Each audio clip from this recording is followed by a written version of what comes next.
হৃদ্যতা ভালোবাসা বাড়ানোর টিপস কয়টা বললাম? 1 নম্বরে সালাম, 2 নম্বরে মুচকি হাসি। দেখছেন সবাই মুচকি হাসি দিয়ে আসে। 3 নাম্বার হচ্ছে কাউকে ওয়েলকাম করা। কেউ যদি আপনার সাথে দেখা করতে আসে তাকে ওয়েলকাম করা, আহলান ওয়া সাহলান বলা। একজন আসছে আপনার বাড়িতে মেহমান, আপনি কথাই বলেন না, কথা নাই, সালাম নাই, কিছু নাই, যে চা দিতেছেন, ওনার ঠেকা পড়ছে চা খাবে না, আর জায়গা নেই ওনার চা খাওয়ার দুনিয়াতে, না এটা করবেন না। আপনি এগিয়ে যাবেন, সালাম দিবেন, মুসাফা করবেন, মুআনাকা করবেন, খোঁজ খবর নেবেন, ওয়েলকাম জানাবেন, লিটারালি ওয়েলকাম। যদি ওয়েলকাম বলেন, তাকে আনার জন্য এগিয়ে যান, হি ফিল লাইক, মানে আপনি তাকে দেখে খুশি, you are very happy to see him and you love your his presence here. সে আসছে, আপনি খুশি, তার কোম্পানিটা ভালো লাগতেছে, এটা সে ফিল করবে। এজন্য কেউ আসলে, আপনার ওয়ার্ক প্লেসে যদি আসে, আপনার বাসায় যদি আসে, আপনার সাথে দেখা করতে যদি আসে, আপনি এগিয়ে তাকে সালাম দিয়ে ওয়েলকাম করবেন। বিষ্ণু ইসলাম লিটারালি এই ওয়েলকাম শব্দটা ব্যবহার করতেন, এজন্য আমি চুজ করেছি, পিক করেছি ওয়েলকাম। তিনি বলতেন মারহাবান। মারহাবান আরবিতে কি বলতেন? মারহাবান। আমরা যে বলি বাংলায় আহলান ওয়া সাহলান ওয়া মারহাবান, এই বিষ্ণু ইসলাম লিটারালি মারহাবান শব্দটা ব্যবহার করতেন। এগুলোকে কার্টিসি বলে, সোশ্যাল ম্যানার, কার্টিসি। দেখেন বিষ্ণু ইসলাম আমাদেরকে কিভাবে কার্টিসি শেখায়, কিভাবে সোশ্যাল ম্যানার শেখায় আমাদেরকে। বিষ্ণু ইসলাম সরাসরি মারহাবান বলতেন, স্বাগতম জানাতেন, যাতে করে ওই লোকটা ভালো ফিল করে, সে বোঝে যে তাকে দেখে আপনি হ্যাপি। বলেন তো রাসূল সাল্লাল্লাহু আলাইহি ওয়াসাল্লামের সময়কালে ইসলামের সবচেয়ে বড় শত্রু কে ছিল? আবু জাহেল। তার ছেলের নাম কি কেউ বলতে পারেন? ইকরামা। ইকরামা অনেক যুদ্ধে মুসলমানদের বিরুদ্ধে ছিল, মক্কা বিজয় পর্যন্ত ইসলাম ধর্ম গ্রহণ করে নাই, অনেক সাহাবাকে হত্যা করেছে। রাসূল সাল্লাল্লাহু আলাইহি ওয়াসাল্লাম যখন মক্কা বিজয় করলেন, সে ভাবলো এবার তো আমার খবর আছে, সে পালালো। পালাতে পালাতে ইয়ামান চলে গেছে। তখন এক মহিলা সাহাবী রাসূল সাল্লাল্লাহু আলাইহি ওয়াসাল্লামকে বললেন, ইয়া রাসূলুল্লাহ, আপনি যদি আমাকে অনুমতি দেন, আমি ইকরামাকে খুঁজে বের করব, আপনার কাছে নিয়ে আসবো। রাসূল সাল্লাল্লাহু আলাইহি ওয়াসাল্লাম বললেন, যাও, ইকরামাকে আমি আমান দিলাম, সিকিউরিটি দিলাম। এই মহিলা সাহাবী যে খুঁজে নিয়ে আসলো, ইকরামাকে কনভিন্স করলো। ইকরামা লজ্জিত হয়ে বিষ্ণু সাল্লাল্লাহু আলাইহি ওয়াসাল্লামের কাছে আসলো। কত বড় শত্রু! বিষ্ণু সাল্লাল্লাহু আলাইহি ওয়াসাল্লামের অনেক আত্মীয়কে হত্যা করেছে, সাহাবাদেরকে শহীদ করে দিয়েছে, আবু জাহেলের সন্তান। তো সে যখন লজ্জিত হয়ে উঠে চড়ে বিষ্ণু সাল্লাল্লাহু আলাইহি ওয়াসাল্লামের কাছে আসলো, বিষ্ণু সাল্লাল্লাহু আলাইহি ওয়াসাল্লাম তাকে দেখে প্রথম যে কথাটা বললেন সেটা হচ্ছে মারহাবান বির রাকিবিল মুহাজির। মারহাবান বির রাকিবিল মুহাজির মানে welcome to the riding migrant. সুবহানাল্লাহ। মানে হে ঘোর সাওয়ার মাইগ্রেন্ট, হিজরতকারী ইকরামা, তোমাকে ইসলামে সুস্বাগতম। লিটারালি এই শব্দটা ব্যবহার করেছেন, মারহাবান। তাহলে বলেন তো, সে আশ্বস্ত হয়েছে না? শত্রু যদি আমান দেয়, এই দেশে ওই দেশ যুদ্ধ, ওই দেশ যদি বলে তোমার আমি মারবো না, আসো আমার এলাকায়, আমি যদি ঢুকি, আমার একটা ভয় থাকবে না? বিদ্রোহ তো করতে পারে, কি বলেন? বিষ্ণু ইসলাম দেখা মাত্রই বললেন মারহাবান বির রাকিবিল মুহাজির, welcome to the riding migrant. সুবহানাল্লাহ। ওইখানেই দাঁড়িয়ে ইকরামা বলল, আশহাদু আল্লা ইলাহা ইল্লাল্লাহ ওয়া আশহাদু আন্না মুহাম্মাদুর রাসূলুল্লাহ। শাহাদা পড়ে মুসলমান হয়ে গেল।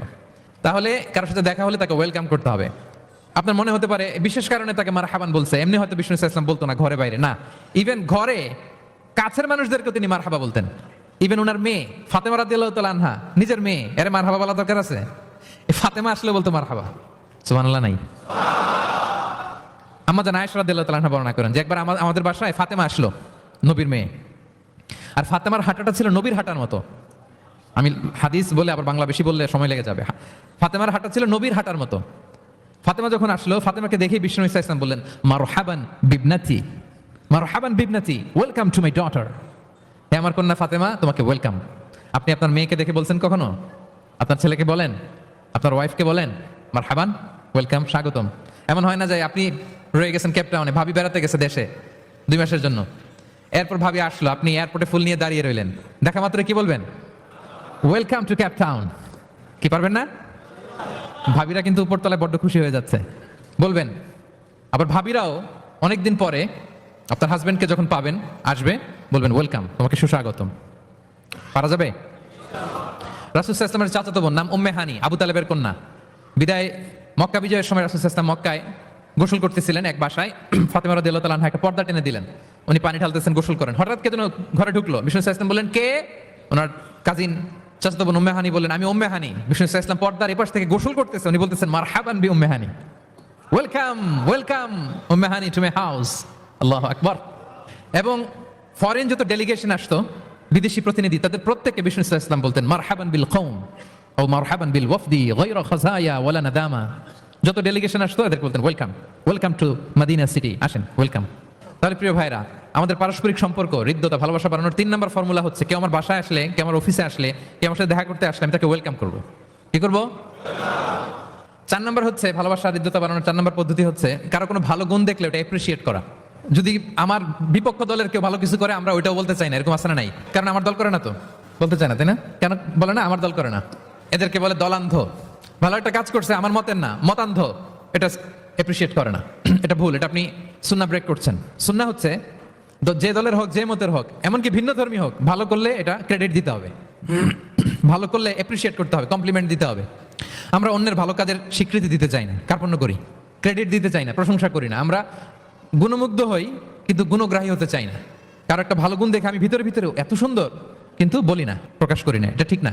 সুন্নাহ হচ্ছে কারো ভালো কোনো গুণ দেখলে এটা প্রকাশ করা, কারো ভালো গুণ দেখলে অ্যাপ্রিসিয়েট করবেন যাতে সে উৎসাহিত হয়। বিষ্ণু ইসলাম করতেন। বিষ্ণু ইসলাম একবার এক হাদিসে 7 জন সাহাবীর 7টা গুণের কথা বলেছেন, মানে তাদেরকে অ্যাপ্রিসিয়েট করেছেন। এক হাদিসে 7 জন, কয়জন? তিনি বলেন আরহামু উম্মতি বি উম্মতি আবু বকর। আবু বকরের সামনে বলতেছে আমার এই উম্মতের মধ্যে সবচাইতে সফট হার্টেড পারসন হচ্ছে আবু বকর। নরম দিল, নরম দিল। কি দিল? বিষ্ণু ইসলাম যখন ইন্তেকাল করলেন ওনাকে খলিফা বানানো হলো। তো খলিফাই তো ইমাম মসজিদে নববীর। নামাজের সময় হয়েছে, উনি দাঁড়াইছেন, একামত হয়েছে, উনি কান্নার চোটে কেরাতি পড়তে পারে না। কেন? কারণ উনি ভাবতেছে কাইফা আকুমু মাকামা রাসূলিল্লাহ, আমি কিভাবে নবীর জায়গায় দাঁড়িয়ে ইমামতি করব। গতকাল তো এখানে নবী দাঁড়িয়ে ইমামতি করেছে, আমি নবীর জায়গায় ইমাম হবো কিভাবে? এই ভাবনা থেকে উনি কাঁদতে কাঁদতে ওনার তেলাওয়াতি শুনতো না, পিছনে কমপ্লেন আসছে পরে, ওনার তেলাওয়াত আমরা শুনতে পাই না। আরহামু উম্মতি বি উম্মতি আবু বকর। এরপর বিষ্ণু বললেন ও আসাদুহুম ফি আমরিল্লাহি উমর, আর আল্লাহর দিন বাস্তবায়নে সবচাইতে কঠোর হচ্ছে ওমরে ফারুক। সবচাইতে কঠোর, সবচাইতে কঠোর। বিষ্ণু বলেন ওমর, তুমি যদি কোনো রাস্তা দিয়ে হাঁটো, শয়তান যদি দেখে, শয়তান ওই রাস্তা রেখে দিয়ে অন্য রাস্তা দিয়ে হাঁটে।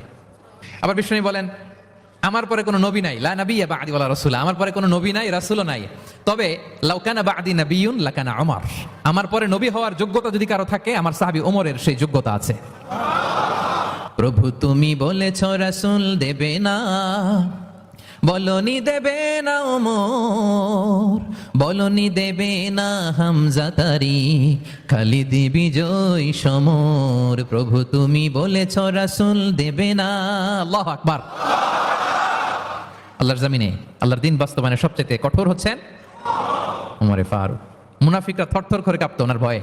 আমাদের দেশে বাচ্চারা যদি না খায়, রাতের বেলা বাচ্চারা খেতে চায় না, তো মায়েরা ভয় দেখায় খায়, এই খাও নাহলে কিন্তু বিড়াল আসবে।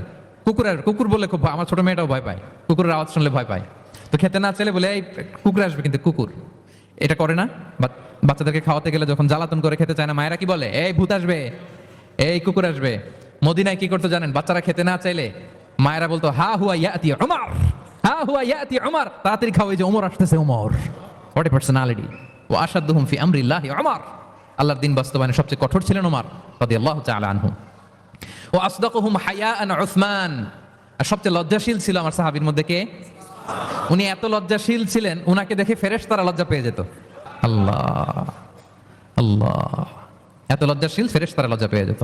ও আকরাউহুম লিকিতাবিল্লাহি উবাই ইবনে কাব, আল্লাহর কিতাব সবচাইতে বিশুদ্ধ করে তেলাওয়াত করতে পারতো উবাই ইবনে কাব রাদিয়াল্লাহু তাআলা। সবচাইতে চমৎকার করে কোরআন তেলাওয়াত করতে পারতো বিশুদ্ধভাবে কারীদের মতো করে কে? উবাই ইবনে কাব। ও আফরাদুহুম যায়েদ ইবনে সাবিত, ফারায়েজের বিধিবিধান, মানে বাবা মারা গেলে সন্তান যে ওয়ারিস হয়, দ্য ল অফ ইনহেরিটেন্স, এটার ব্যাপারে এক্সপার্ট সাহাবী হচ্ছে যায়েদ ইবনে সাবিত রাদিয়াল্লাহু তাআলা আনহু।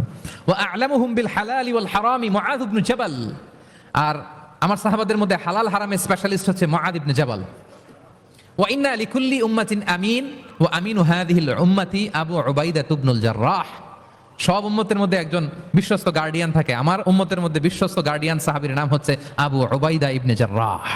সুবহানাল্লাহ পড়ে। আচ্ছা, ওই সাহাবীদের সামনে দাঁড়িয়ে বিশ্বনবী যখন এই অ্যাপ্রিসিয়েশন দিচ্ছে, বলেন তো সাহাবীদের কেমন লাগতেছে? আল্লাহ, অ্যাপ্রিসিয়েশন দিচ্ছে তো এলাকার মেয়র, তাই না? এমপি, প্রেসিডেন্ট, খোদ বিশ্বনবী, খোদ। দেখেন, উনি চাইলে না বললেও পারতেন, তাদেরকে ইন্সপায়ার করার জন্য তাশজিআন তাদের প্রশংসা করেছেন, অ্যাপ্রিসিয়েশন। দেখতেছে যে আবু বকর খুব নরম দিল, তিনি বললেন। দেখতেছেন যে ইসলাম প্রচারে ওমর খুব শক্ত মজবুত, তাকে অ্যাপ্রিসিয়েট করলেন, ক্রেডিটটা তাকে দিলেন। তাহলে বিশ্বনবী ক্রেডিট দিতে কখনো কার্পণ্যতা করতেন? গুণগ্রাহী ছিলেন। কিন্তু আমরা ভালো কিছু দেখলে এটা যে ভালো এতটুকু বলতে চাই না। এরকম করবেন আর না, এরকম করবেন না। সাহাবীদের মধ্যে সবচেয়ে সুরেলা গলার সাহাবী ছিলেন আবু মুসা আল-আশআরী রাদিয়াল্লাহু তাআলা আনহু। একদিন তিনি আবু মুসাকে বলেন, আবু মুসা তুমি যে রাতে তেলাওয়াত করো আমি কিন্তু শুনি। ইয়া রাসূলুল্লাহ আপনি কি করে শুনেন? আমার বাড়ি কই, আপনি থাকেন কই? বলছে গত রাতে তুমি সূরা কাহফ তেলাওয়াত করছো না? বলছে জি করছি তো। আপনি কিভাবে শুনলেন? বলতে তোমার ঘরের পাশ দিয়ে যাচ্ছিলাম, এত সুন্দর করে তুমি তেলাওয়াত করতেছো আবু মুসা, লাকাদ উতিতা মিজমারান মিন মাযামিরি আলি দাউদ। আল্লাহ তাআলা দাউদ আলাইহিস সালামের গলায় যে সুরের ঝংকার দিয়েছেন, আমার সাহাবীদের মধ্যে আল্লাহ তোমার গলায় ওই সুরের ঝংকার ঢুকাই দিয়েছে। বলেন বিশ্বনবীর কাছ থেকে যখন উনি এটা শুনছেন আর কেমন লাগছিল? How does he feel that time? মানে ফিলিংসটা কেমন লাগছে? হ্যাঁ, আমাদেরকে তো একজন বড় কেউ প্রশংসা করলে আমরা কত খুশি হয়ে যাই। বিশ্বনবী স্বয়ং প্রশংসা করেছেন, সুবহানাল্লাহ। দেখেন প্রিয় ভাইরা, বিষ্ণু ইসলাম শুধু মুমিনদেরকে, মুসলিমদেরকে যদি এটা করতেন তাহলে একটা কথা ছিল। আমরা তো আমার দলের বাইরে কেউ ভালো কিছু করলে বলি না। বিষ্ণু ইসলাম ইহুদির প্রশংসা করেছেন। আপনি আছেন কই মিয়া? ইহুদি। উহুদের যুদ্ধে বিষ্ণু ইসলামের সাথে মদিনার যে ইহুদিরা, তাদের কন্ট্রাক্ট ছিল মদিনা কেউ অ্যাটাক করলে সবাই মিলে মদিনাকে রক্ষা করবে। কিন্তু কুরাইশরা আক্রমণ করলো, এখন আর কেউ বেরোয় না। বনু কাইনুকা, বনু নদীর, বনু কুরাইজা কেউ আর যায় না, কেউ যায় না। বিশ্বনবী কি করবেন? নিজেই বেরোলেন সাহাবাদেরকে নিয়ে। মাঝ পথে আবার মুনাফিকরা ফিরে গেল, কোনো ইহুদি যায় নাই, কথা রাখে নাই, একজন ইহুদি ছাড়া। তার নাম মুখাইরিক। তার নাম কি? মুখাইরিক। অন্য ইহুদিদেরকে বলতেছে, এই ইহুদিরা তোমরা না মুহাম্মাদের সাথে চুক্তি করেছো মদিনায় অ্যাটাক হলে সবাই মদিনাকে সেভ করবা, তোমরা যাও আর না যাও আমি যাবো, আমি আমার কথা রাখবো, আমার কথার দাম আছে। এবং সে বললো আমি যদি এই যুদ্ধে নিহত হই আমার সম্পদের মালিক হয়ে যাবে মুহাম্মদ, আমার কোনো ছেলে মেয়ে পাবে না। মুখাইরিক বীর দর্পে ঘোড়া হাঁকিয়ে উহুদের ময়দানে যুদ্ধে গেল মুহাম্মদ সাল্লাল্লাহু আলাইহি ওয়াসাল্লামের পক্ষে, কুরাইশদের বিপক্ষে। বীর দর্পে যুদ্ধ করতে করতে সে নিহত হলো। যুদ্ধ শেষে শহীদ সাহাবাদের লাশ যখন বিষ্ণু ইসলামের সাথে আনা হলো, কাছে আনা হলো, মুখাইরিকের লাশও আনা হলো। মুখাইরিক তো মুমিন ছিল না, কি ছিল? সাহাবারা বলে, ইয়া রাসূলুল্লাহ মুখাইরিক আপনার পক্ষে লড়াই করে নিহত হয়েছে। বিষ্ণু ইসলাম অনেকক্ষণ মুখাইরিকের দিকে তাকিয়ে রইলেন আর বললেন, মুখাইরিক খায়রু ইয়াহুদ। মুখাইরিক is the best of the Jewish. ইহুদিদের মধ্যে সর্বশ্রেষ্ঠ জুইশ হচ্ছে মুখাইরিক। পড়েন আল্লাহু আকবার। Appreciation, giving credit to others. মুখাইরিক হচ্ছে the best of the Jewish. জুইশদের মধ্যে সবচেয়ে শ্রেষ্ঠ মানুষ হচ্ছে এই মুখাইরিক। সে কথা রেখেছে। চিন্তা করেন, অমুসলিম, ইহুদি, তারপরেও তার যে ভালো গুণ এটা স্বীকার করতে বিশ্বনবী কার্পণ্যবোধ করেন? ক্রেডিট দিতে কোনো দেরি করেন? তাহলে এই যে অ্যাডমায়ার করি না আমরা, কাউকে প্রেজ করি না, প্রশংসা করি না, এটা বাজে অভ্যাস। এটা থেকে আমাদের বেরিয়ে আসতে, ভালো করলে ভালোকে ভালো বলবেন, সাদাকে কালোকে, ভালোকে মন্দকে বলবেন, অ্যাপ্রিসিয়েট করবেন।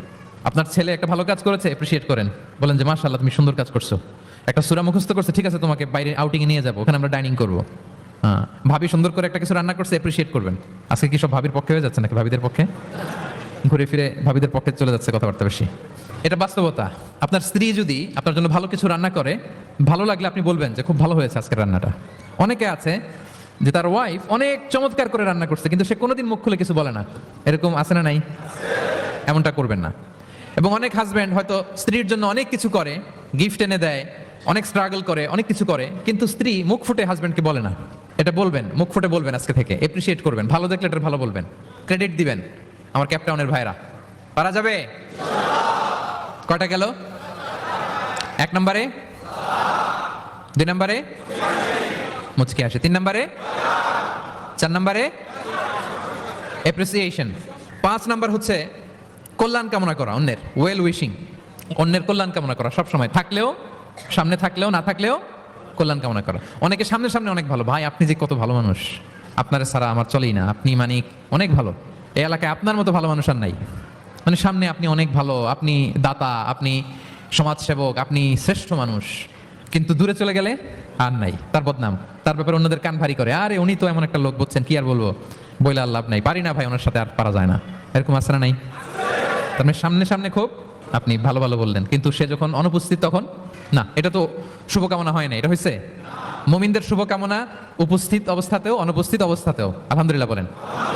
এই জন্য বিষ্ণু বলেন দ্বীন আন নাসিহা, দিন হচ্ছে আন নাসিহা মানে কল্যাণ কামিতা, দিন মানে কল্যাণ কামিতা, সবার জন্য আপনি গুড উইশ করবেন, কল্যাণ কামনা করবেন, ওয়েল উইশিং করবেন, শুভকামনা জানাবেন, সামনে থাকলেও দূরে থাকলেও। বিষ্ণু সাল্লাল্লাহু আলাইহি ওয়াসাল্লাম বলেন লিল মুমিনি আলাল মুমিনি সিত্তু খিসাল, এক মুমিনের উপর আরেক মুমিনের 6টা দায়িত্ব, এর মধ্যে একটা হচ্ছে ওয়া ইয়ানসাহু লাহু ইদা গাবা আও শাহিদা, সে তার শুভকামনা করবে, উপস্থিত থাকলেও করবে, অনুপস্থিত থাকলেও করবে। সুবহানাল্লাহ পড়েন।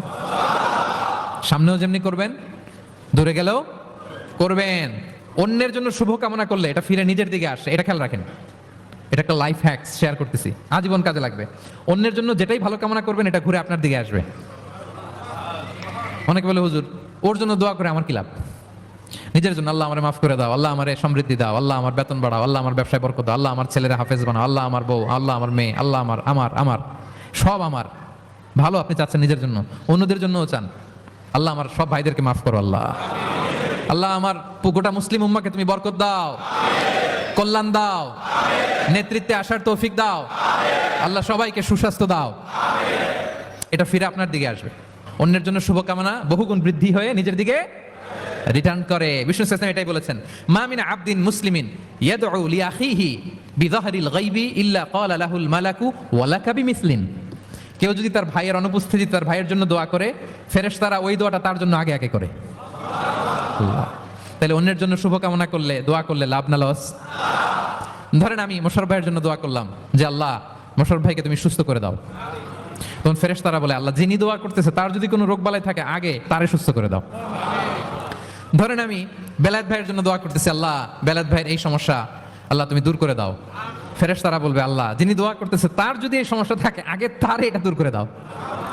ধরেন আমি দোয়া করলাম আল্লাহ আমার এই ভাই, আল্লাহ সে গরিব, তার অর্থের বড্ড অভাব, দারিদ্রতা, আল্লাহ তুমি আমার ভাইয়ের দারিদ্রতা দূর করো।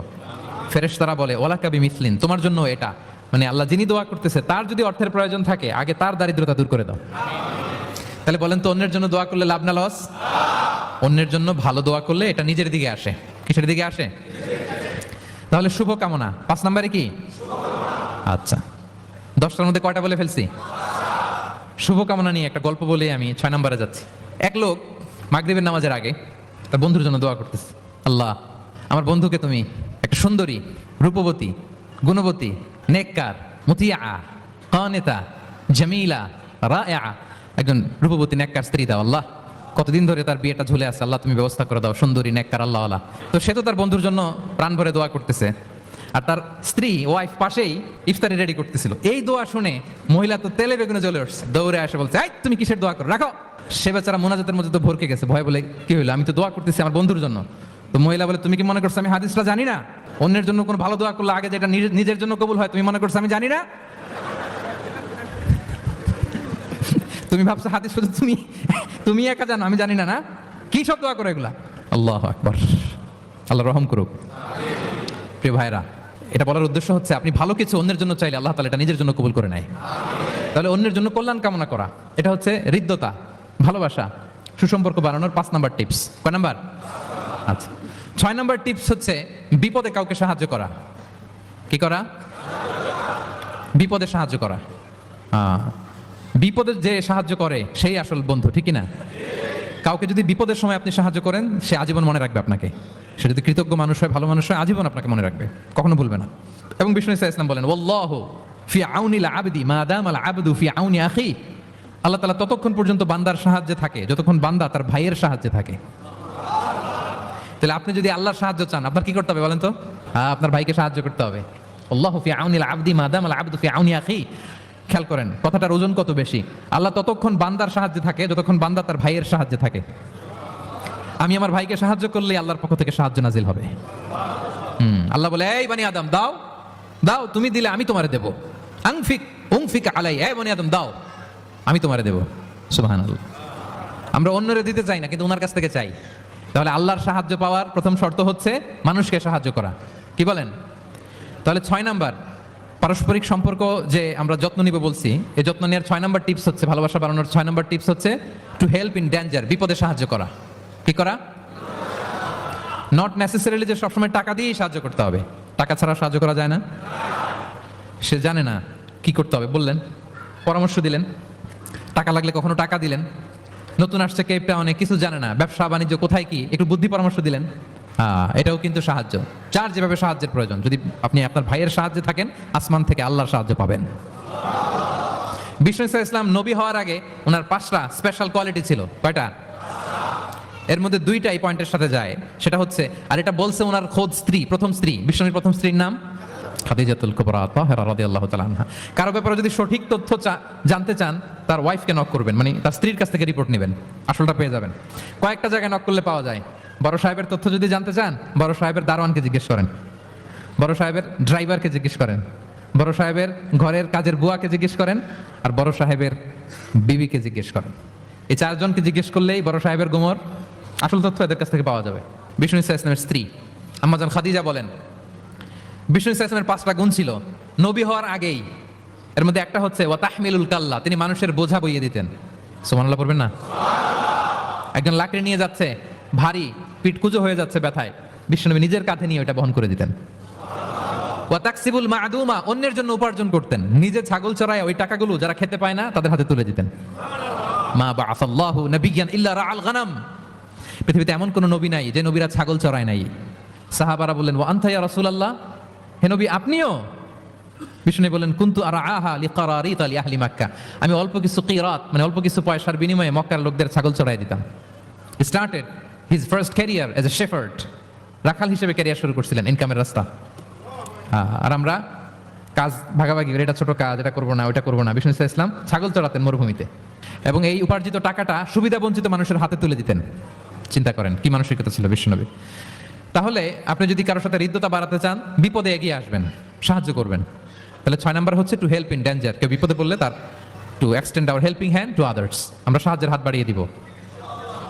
তারা যাবে তো ইনশাআল্লাহ। কয়টা গেল? 7 নাম্বার হচ্ছে ভিজিটিং সিক, অসুস্থ ব্যক্তিকে ভিজিট করা। এটা অনেক বড় সওয়াবের কাজ এবং এতে আপনার হৃদ্যতা বাড়বে, ওই লোক আপনাকে মনে রাখবে। বিষ্ণু ইসা ইসলাম উনি সকালবেলা রেগুলারলি 2টা কাজ করতেন। এক হচ্ছে মদিনার বাজার ভিজিট করতে যেতেন রাফলি 10টা সাড়ে 10টার দিকে, আর ওই টাইমে উনি মদিনায় যদি কেউ অসুস্থ থাকতো তার বাসায় ভিজিট করতে যেতেন। আপনারা অসুস্থকে দেখতে জানতো না? যাবেন। বিষ্ণু ইসা ইসলাম কোনো অসুস্থের কাছে গেলে তার মাথায় হাত দিয়ে দোয়া পড়তেন। তিনি পড়তেন আল্লাহ আযহিবিন নাস, আল্লাহুম্মা রাব্বান নাস আযহিবিল বাস ইশফি আনতা শাফি লা শিফা ইল্লা শিফাউক শিফাআন লা ইগাদিরু সাকমা। রোগীর মাথায় হাত দিয়ে তিনি বলতেন, হে মানুষের রব, তার রোগ তার কষ্ট দূর করেন, তাকে শিফা নসিব করেন, এমন শিফা দেন যে শিফার পরে আর সে রোগাক্রান্ত হবে না। বিষ্ণু ইসা ইসলামের এক খাদেম ছিল মদিনায়, ছোট্ট বালক, কিন্তু ধর্মে ইহুদি, ধর্মে নন মুসলিমদের সাথে how should be our relationship to the people of different faith, এটা নিয়ে আমার লম্বা লেকচার আছে, শুনবেন। লম্বা, আমি একাডেমিক ওয়েতে আলোচনা করেছি, আমার ইউটিউব চ্যানেলে গেলে পাবেন। মদিনাতে এক ছোট্ট ইহুদি বালক বিষ্ণু ইসা ইসলামের খেদমত করতো, এটা সেটা এগিয়ে দিত। বিষ্ণু ইসা ইসলাম কোনো কাজ থাকলে তাকে অ্যাসাইন করতেন, অ্যাপয়েন্ট করতেন, দিতেন। কিন্তু অনেক দিন হয় ছেলেটা আসে না। বিষ্ণু খুঁজলেন ওই ইহুদি বালকটা কোথায়। সাহাবারা বলল ইয়া রাসূলুল্লাহ, সে তো অসুস্থ।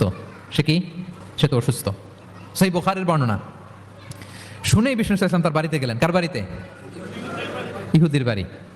আমরা মনে করছি শুধু মুসলিম অসুস্থ হলেই বোধহয় দেখতে যাইতে হবে, এরকম আমরা ধারণা করে নিছি। না, অসুস্থ হলে সেবা শুশ্রূষা করা, দেখতে যাওয়া, এটা মুসলিম অমুসলিমের সাথে সম্পর্ক না। যে কোনো ধর্মের, যে কোনো বর্ণের, যে কোনো চিন্তার অসুস্থ হইলেই আপনার নেইবার, এদিকে খ্রিস্টান যাবেন, এদিকে জুইশ যাবেন, ভিজিটিং সিক ফর অল, সবার জন্য এটা। বিষ্ণু ইসা ইসলাম গেলেন, যে তার পাশে মাথার পাশে বসলেন। বসে তিনি বললেন ইয়া গোলাম আসলিম, হে বালক তুমি ইসলাম ধর্ম গ্রহণ করো। এতদিন খেদমত করছে, বলে নাই। অনেকদিন খেদমত করছে, একদিনও বলে নাই। একদিনও, আজকে বলতেছে। দেখেন বিষ্ণু ইসা ইসলাম প্রপার টাইমিং এর অপেক্ষা করতেন সবকিছুর। আমরা অনেক সময় টাইমিং বুঝি না, কখন কি বলতে হয়, কখন কি করতে হয়, কতটুকু বলতে হয়, কোথায় যে থামতে হয়, এই কমন সেন্সটা অনেকের নাই। হ্যাঁ, আমি তো হিন্দুদেরকে পাইলে ইসলামের কথা বলিই না, আমি যে তুমি শাহাদা পড়ো, এটা কখনো বলি না। আমি ইসলামের বিউটি শুধু তুলে ধরি, যে এটা এমন, এটা এমন, কিন্তু তুমি শাহাদা পড়ো এটা বলি নাই। কত লোক যে আমার কাছে আসছে শাহাদা পড়ার জন্য, হিসাব নাই, হিসাব নাই। এখন তো পাবলিকলি করি না কিছু ইস্যুর কারণে, কারণ প্রপার টাইমিং লাগবে। এতদিন খেদমত করলো বিশ্বনবী, একদিনও তাকে শাহাদা পড়তে বলে নাই, আজকে বলতেছে প্রপার টাইমিং। যখন বিষ্ণু বললেন ইয়া গোলাম আসলিম, ইসলাম ধর্ম গ্রহণ করো, ছোট্ট বাচ্চা ফানাযারা ইলা ওয়াজহি আবি, তার বাবার দিকে তাকালো, মানে বুঝাতে চাইলো যে বাবা আমি কি করব। তখন বাবা বলল আতিয়া আবুল কাসিম। বিষ্ণুনবীর উপাধি ছিল আবুল কাসেম, বড় ছেলের নাম কাসেম, তো ছোটবেলায় মারা গেছে। বাবা বলল আবুল কাসেম যা বলে তাই শোনো, কারণ এতদিনে ছেলের কাছ থেকে রিপোর্ট নিয়ে বুঝে গেছে তো এটা কে, এটা যে রাহমাতুল লিল আলামিন, এটা যে বিশ্বনবী, এটা যে দ্য লাস্ট মেসেঞ্জার, এটা বাবা মিলাই ফেলছে। বাবা বলে আতিয়া আবুল কাসেম, আবুল কাসেমের অনুসরণ করো। বিষ্ণু বললেন পড়ো আশহাদু আল্লা ইলাহা ইল্লাল্লাহ ওয়া আশহাদু আন্না মুহাম্মাদান আবদুহু ওয়া রাসূলুহু। ছোট বাচ্চাটা পড়তে আরম্ভ করলো আশহাদু আল্লা ইলাহা ইল্লাল্লাহ ওয়া আশহাদু আন্না মুহাম্মাদান আবদুহু ওয়া রাসূলুহু। মৃত্যুর আগে সে শাহাদা পড়ে ফেললো। বিষ্ণু বললেন আলহামদুলিল্লাহ আলহামদুলিল্লাহিল্লাযী আনকাযাহু মিনান নার, প্রশংসা সে আল্লাহর যে একটু আগে জাহান্নামী হওয়ার কথা ছিল যার, তাকে মুহূর্তের মধ্যে জান্নাতি বানাই দিলেন। ভিজিটিং 6, অসুস্থকে দেখতে যাওয়া। শুধু মুসলমান হলে দেখতে যাবেন নাকি? যে কোনো ধর্মের দেখতে যাবেন, হৃদ্যতা বাড়বে। একদিন